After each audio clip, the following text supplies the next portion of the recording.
Welcome back, and here's your latest housing market update for mid-October. More people are deciding to list their houses for sale. So for example, according to a new report from Redfin just announced today, new listings have inched up by 2% since the beginning of September, which is unusual because new listings normally decrease during this time of year. However, buyers are still retreating due to nearly 23-year high mortgage rates and elevated prices. In today's video, I'm going to share all the details regarding home prices, housing inventory, price reductions, and much more. I have a lot to share. Let's go ahead and dive right in. This latest housing market update here covers the 4 weeks ended October 8th. Let's first talk about home prices, because nationwide, the median sold price increased by 2.7% compared to 12 months ago. The median sold price right now is at $370,000. Something I mentioned, which Redfin also touches on this as well, is that even though prices are up by 2.7%, one of the main reasons for the increase compared to 1 year ago is due to the fact that home prices were falling much faster during the second half last year compared to this year. Before I share the areas in which prices are up the most and also the areas in which prices have decreased the most compared to 1 year ago here, have a look at this chart right here. The median sold price right now at $370,000, up by about 3% from this time in 2022. But during the late summer months last year, through the remainder of the year, home prices were falling much faster compared to this year. So what we are seeing right now is a seasonal decrease in prices ever since this summer. It's also worth noting here that the median sold price nationwide is up by 6.3% compared to the start of this year. Because to start this year, we were at $348,000. If I had to guess, we will continue to see home prices slide for the remainder of the year due to seasonality and of course due to affordability constraints that home buyers are facing right now. Redfin also noted here that out of the 50 most populous US cities here, home prices decreased in 9 of those. So this means of course that 41 experienced decreases compared to 1 year ago. In fact, the biggest declines was in number 1 spot yet again, Austin, Texas, down by 4.1%. After that was San Antonio, Texas, Houston, Texas, Las Vegas, Dallas, Texas, Fort Worth, Texas, Phoenix, New York, and Portland, Oregon. Interesting to see here that out of the top 6 cities that have decreased the most, 5 of those are located in Texas. Now, having said that, something to keep in mind though is that even though most of these cities are located in Texas, these are also the cities that experience the biggest increases in prices ever since the spring months of 2020. Let's also have a look at the cities that experienced the biggest gains, because Anaheim, California led the nation once again, a big increase of 13.5%. After that was San Jose, California, up by 11%. Then we had New Brunswick, New Jersey, up by 10.5%. Providence, Rhode Island, up by 10.2%.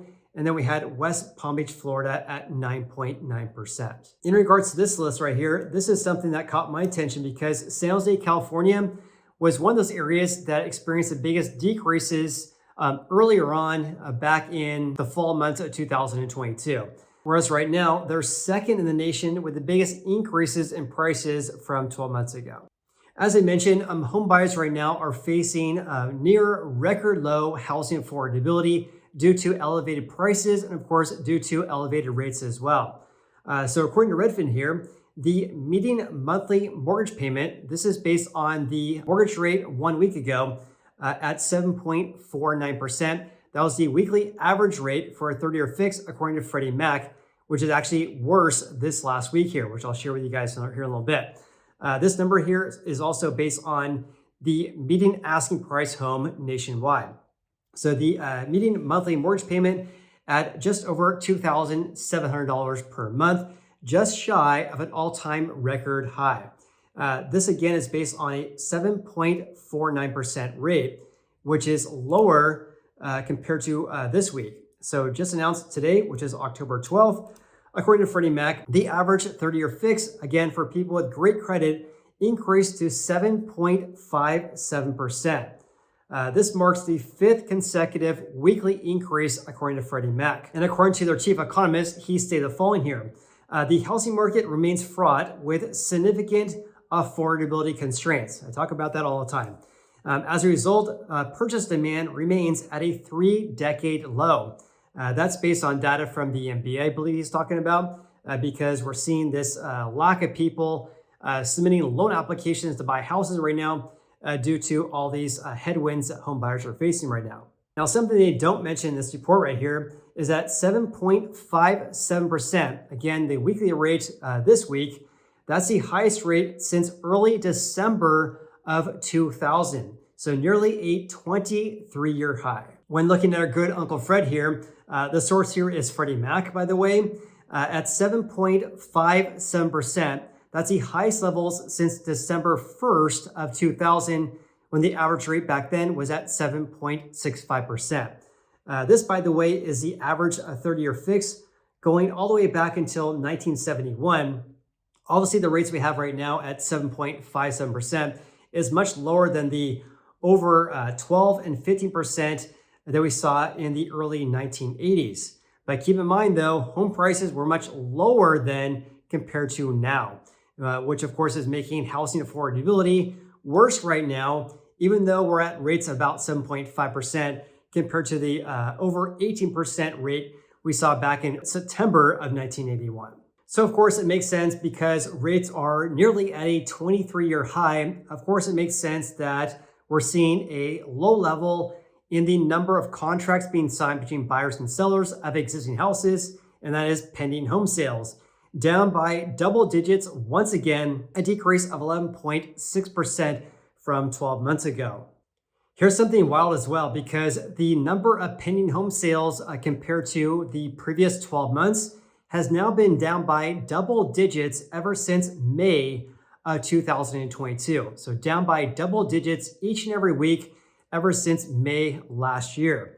The last time we saw it decrease to less than double digits was for the 4 weeks ended May 22nd last year.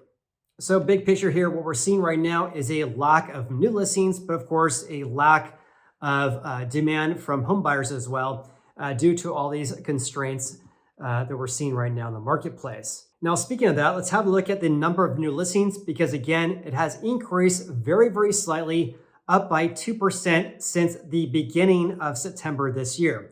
Highly unusual here. Let me just include 2020 here as well. So new listings is down by 3.9% year over year, but about a month ago, we're down by 9.7%, and has been increasing over the past 1 month, albeit at a slow pace, but much different than the giant decrease we saw back in 2022.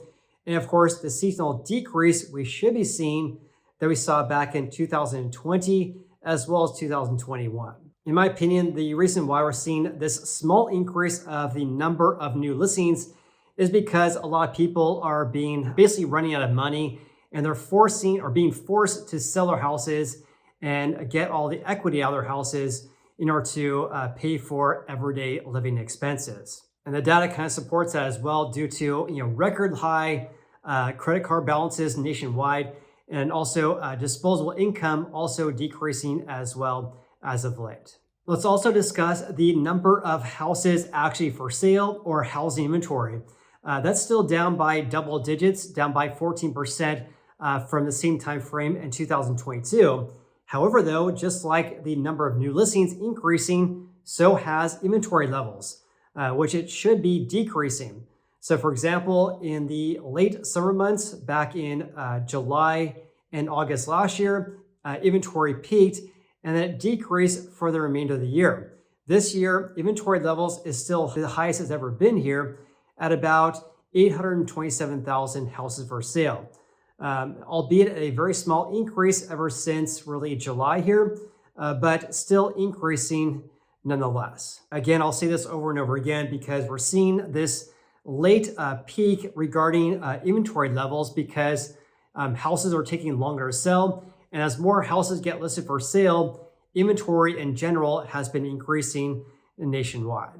I will also add this small increase in the number of new listings, up by 2% from about 1 month ago, is also causing inventory levels to also increase very slightly here as well. All right, let's get back to Redfin's report here regarding the number of pending home sales for each of the 50 most populous areas. So pending home sales decreased in every single one of those 50 except for 3. The only 3 metros that saw a gain in the number of pending home sales was West Palm Beach, Florida, up by 7.7%. Then we had Orlando and San Jose. In contrast, the biggest decreases was New Brunswick, New York, down by 33%. Also, New York is down by 33%. Then we had Portland, Oregon, Atlanta, and Providence, Rhode Island. In regards to the number of new listings, for each of these 50 biggest cities here, it decreased in every single one of those except for 10. On top of that, the 5 biggest increases were all located in Florida here. So for example, West Palm Beach, Florida had the biggest gain in the number of newly listed houses, a big increase of 17%. Then we had Orlando, Miami, Jacksonville, Florida, and Fort Lauderdale, Florida. In contrast, the biggest decreases was Atlanta, Anaheim, California, Portland, Oregon, New York, New Jersey, and Seattle, Washington. In regards to the month supply, that is at 3.2 months. This means if no new listings were to be listed for sale, at the current sales pace, all the houses for sale right now would be sold in 3.2 months. It's regarded that a more balanced real estate market is in the range of 4 to 5 months of inventory levels, and now we're only at 3.2 months. We are seeing this seasonal increase ever since August this year, and also we're just a little bit above last year's levels. Last year this time, the month supply was at 3 months. Also, we're at 3.2 months right now. This is higher compared to 2020, which is this gray line right here, at about 2.5 months. And also in 2021, we had around 2.3 months housing supply versus 3.2 months right now. Let's also discuss how fast or how slow houses are selling nationwide right now. Days in the market is at 31.5 days. This means it's taking about 3 days faster to sell a house compared to 12 months ago. 1 year ago, days in the market was approximately 34 days.